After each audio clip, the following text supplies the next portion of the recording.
చెప్పండి, కూటమి ప్రభుత్వం వచ్చి 2 సంవత్సరాలు పూర్తయింది. ఆంధ్రప్రదేశ్ అభివృద్ధి ఎలా ఉందండి? చాలా బాగుందయ్యా. ఇచ్చిన హామీలని ఈ ప్రభుత్వం నెరవేరుస్తుంది. నెరవేరుస్తుంది. ఈ ప్రభుత్వం వచ్చి విద్యుత్ ఛార్జీలు కానీ కాయగూర ధరలు కానీ ఎలా ఉందంటారు? కాయగూరల రేట్లు ఎవరా పెరిగాయి కానీ అవి మామూలే. అవి పెరుగుతూ ఉంటాయి, తగ్గుతూ ఉంటాయి. దాని గురించి ఏం ప్రాబ్లం ఏం లేదు.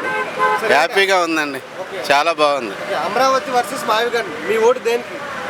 నాది ఎప్పుడు తెలుగుదేశమే, దాంట్లో సమస్య లేదు. మావిగన్ అనే అంశాన్ని ఈసారి ఎన్నికలకు తీసుకొస్తారంటే జగన్ గారు? అది నాశనం అయిపోవడానికే, అంతే, ఇంకేం లేదు. అది నాశనం అయిపోవడానికి. గత ప్రభుత్వానికి ఈ ప్రభుత్వానికి తేడా అంటే ఏం చెప్తారు? చాలా అంటే దానికి నక్కకి నాగలోకి అనుకున్నంత తేడా ఉంది. నక్కకి నాగలోకానికి తేడా. వచ్చి కక్ష సాధింపు రాజకీయాలు జరుగుతుందంటున్నారు జగన్ గారు. అదంతా ఉత్తమ మాటలు ఏందన్నా చెప్తారు కానీ పరిపాలన చేస్తారు. రెడ్ బుక్ అవన్నీ కరెక్ట్ కాదు. నెంబర్ 1 పరిపాలన ఇప్పుడు జరిగేది. సరే, ఏంటి ఓవరాల్ గా ఈ కూటమి ప్రభుత్వం గురించి ఒక మాట్లాడండి. ఇప్పుడు మా వయసు అంతా అయిపోయిందండి. మా పిల్లల భవిష్యత్తు నెంబర్ 1గా ఉంటుంది.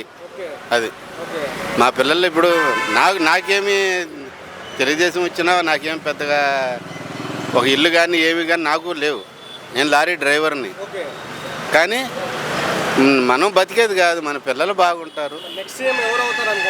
నెక్స్ట్ ఏం చంద్రబాబు నాయుడే. మళ్ళీ ఆయన రాకపోతే నాశనమే. ఇంకా సమస్య.